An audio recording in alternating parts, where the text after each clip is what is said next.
Hi friends, అలసంద వడల్ని చాలా ఈజీగా ఇంట్లోనే తయారు చేసుకోవచ్చు. చాలా సింపుల్గా అయిపోతుంది. టేస్ట్ అయినా సూపర్గా వస్తాయి. క్రిస్పీగా లోపల సాఫ్ట్గా కరకరలాడుతూ చాలా బాగా వస్తాయి. 2 కప్పుల అలసందలను అయితే తీసుకున్నాను.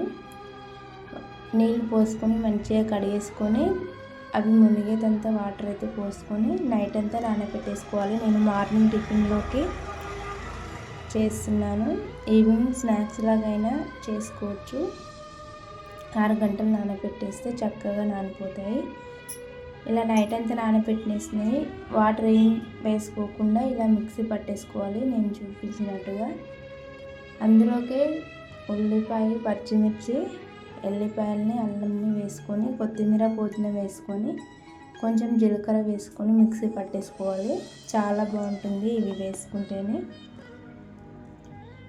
వడల్ని నార్మల్గా అయినా తినేయచ్చు, లేదా పల్లి చట్నీతోనైనా తినేయచ్చు. చాలా బాగుంటాయి.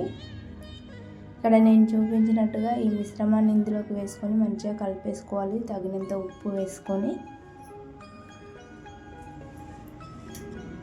ఇలా ఒక ఉండలాగా తీసుకొని ఇలా వేలుతో మధ్యలో నొక్కుంటూ మధ్యలో హోల్ పెట్టేసుకోవాలి.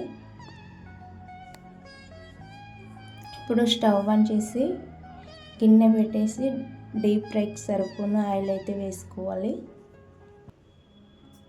అందులోకి ఇలా వడల్ని ఇలా నేను చూపించినట్టుగా వేసుకోండి. చాలా ఈజీగా వస్తాయి.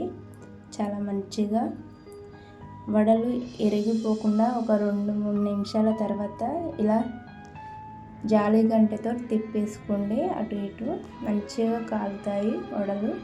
చాలా క్రిస్పీగా ఆయిల్ ఏమి పీల్చకుండా చాలా బాగా వస్తాయి కరకరలాడుతూ.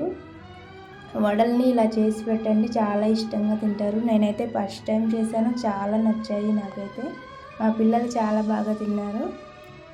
ఇంట్లో పిల్లలైనా పెద్దలైనా చాలా ఇష్టంగా తింటారు. ఇవి చేసి చూడండి. వీడియో నచ్చితే లైక్ చేసి సబ్స్క్రైబ్ చేసుకొని సపోర్ట్ చేయండి. మంచి వీడియోస్తో మీ ముందుకైతే వస్తాను. వీడియోకు చిన్న లైక్ ఇవ్వండి.